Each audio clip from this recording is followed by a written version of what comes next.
اهلا بكم في فيديو جديد على قناه تكتيكانو. تحليل اليوم عن مباراه ليفربول وتوتنهام في الدوري الانجليزي. هنشوف فيها مع بعض شكل الفريقين الدفاعي والهجومي، هنتكلم عن افكار جوزيه مورينيو ويورجن كلوب بالاضافه لتسليط الضوء على فيرمينيو وهدفه في اللقاء. يلا بينا علشان نعرف اهم التفاصيل.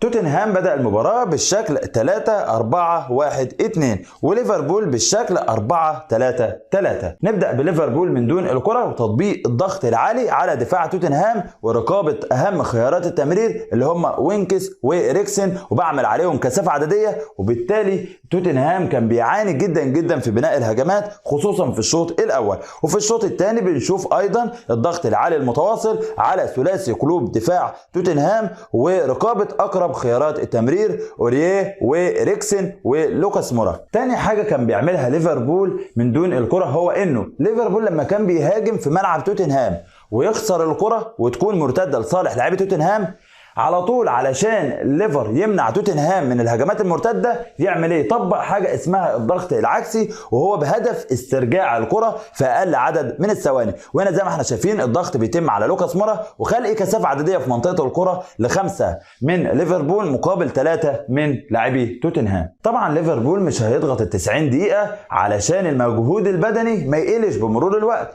ولذلك كان لابد من التنازل عن الكره لصالح لاعبي توتنهام.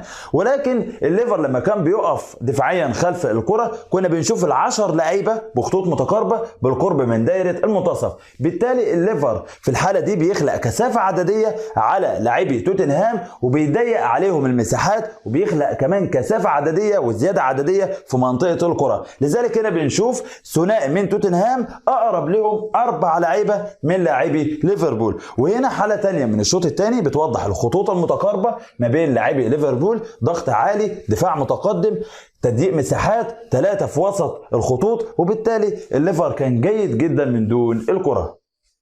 محمد صلاح، ساديو ماني، الاثنين افضل من بعض في النواحي الهجوميه، الاثنين مميزين جدا بالسرعات وانهاء الهجمات، ولكن تكتيكيا ومن دون الكره دفاعيا بالنسبه لليفربول فالاهم عند يورجن كلوب هو ساديو ماني. ليه؟ لانه مميز جدا في الارتداد الدفاعي، بيقدر يقرا اللعب بشكل جيد، وكمان مميز في افتكاك الكرات. هنا على سبيل المثال بنشوف الدقيقه 57 والثانيه 22 محمد صلاح هنا بيضغط على سانشيز، صلاح ما قدرش يفتك الكرة، ولكن لاحظوا هنا ساديو ماني هنا واقف داخل 18 عند توتنهام، وبنشوف هنا الكرة بتمشي. طبعا صلاح تنازل عن تقدم سانشيز بالكرة، وبعدها اتمررت في وسط الملعب عند وينكس هنا هيمرر عند ديل الي هيستلم الكرة. طبعا ساديو ماني مش موجود في الصورة، محمد صلاح مش موجود في الصورة، الثانية 27، ولكن هنا جاي ساديو ماني سريع جدا في الارتداد الدفاعي من الخلف للامام، وبنشوفه هنا بيضغط على ديل الي وبينجح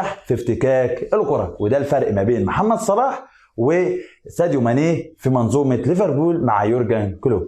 وهنا توضيح شكل ليفربول اثناء استحواذه على الكره. في الخط الخلفي بيكون 2 قلبي الدفاع فان دايك او جوميز، وبيرجع معاهم احد لاعبي الوسط هنا فينالدوم. ليه لازم يكونوا 3؟ علشان يدوا حريه لتقدم ارنولد في الجهه اليمنى وروبرتسون في الجهه اليسرى مع ثلاثي الهجوم صلاح وفيرمينو وماني. وهنا حاله ثانيه بتوضح انه لو فينالدوم مش هو اللي هيرجع بجانب قلبي الدفاع بيكون هو هندرسون، في حين كالعاده بيتقدم ارنولد في الجهه اليمنى وروبرتسون في الجهه اليسرى. وبيحاول هنا فيرمينيو يخرج مع تشامبرلين بين الخطوط لطلب الكره من قلوب دفاع ليفربول.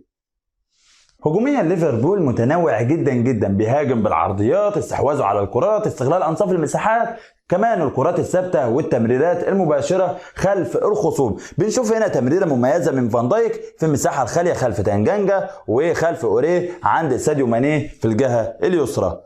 وهنا هجوم ليفربول من انصاف المساحات اللي بتظهر ما بين قلب الدفاع والظهير. بنشوف هنا تمريره من تشامبرلين عند فيرمينو، وهنا ايضا حاله من الجهه اليسرى تمريره من صلاح عند فيرمينو في المساحات الخاليه ما بين قلب الدفاع والظهير.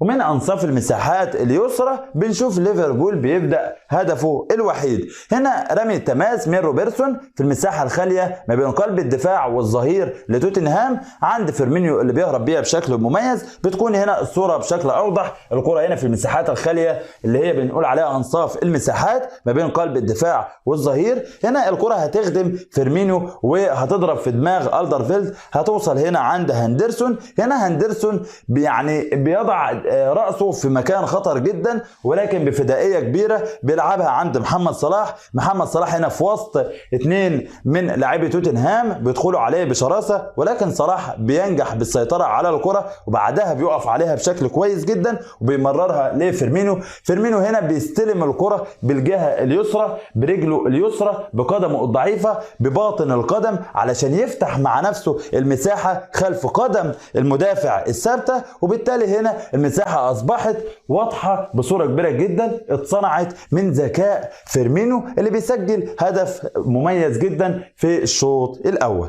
هنا بيشوف ليفربول له موقف عددي 4 ضد 3 من توتنهام. السبب نزول ساديو ماني وفيرمينيو لمساعدة فينالدم وروبرتسون، فأصبحوا موقف عددي في لاعب إضافي اللي هو هنا فيرمينيو. هنشوف هنا تمريرة من فينالدم عند ساديو ماني، وماني من لمسة واحدة هيمرر عند فيرمينيو. وهنا أصبح فيرمينيو استلم الكرة في المساحة الخالية بين لاعبي توتنهام، وأصبح أمامه المساحة اللي هتتخلق خلف ظهير توتنهام الايمن عند روبرتسون في الجهه اليسرى.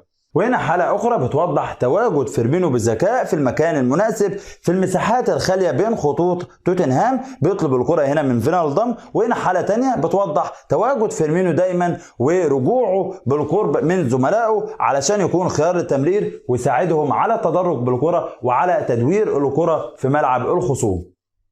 اما بالنسبه لتكتيك توتنهام الهجومي مع مورينيو، انه الفريق كان بيستهدف المساحات اللي كانت بتظهر خلف ارنولد وخلف روبرتسون. بنشوف هنا تمريره من سون عند ديل الي خلف ارنولد في الجهه اليمنى. وهنا في الشوط الثاني بنشوف ايضا تمريره من اريكسن عند سون. هنا طبعا ديل الي بيسحب معاه ارنولد للداخل، فبتظهر المساحه امام سون في الجهه اليسرى زي ما احنا شايفين. وهنا حاله ثالثه بتوضح تمرير من اوريه في المساحه الخاليه عند لوسيلسو خلف روبرتسون. وهنا حاله ايضا رابعه بتوضح تمرير من لوسيلسو عند سون في المساحه الخاليه خلف الكسندر ارنولد. ثاني حاجه اشتغل عليها توتنهام هجوميا هو استغلال الاخطاء من لاعبي ليفربول في التمرير اثناء ضغط لاعبي توتنهام عليهم في ملعبهم. هنا بنشوف لاعبي توتنهام بيضغطوا بشكل جيد جدا، الضغط من إيريك لاميلا على فينالدم هنا هيخسر الكرة لصالح لاعبي توتنهام. بعدها توتنهام هيتحولوا هجوميا موقف 3 ضد 2، ولكن سون ضيع الكرة بتسديدة غريبة جدا في المدرجات. هنا حالة تانية الضغط على لاعبي ليفربول، جوميز بيخسر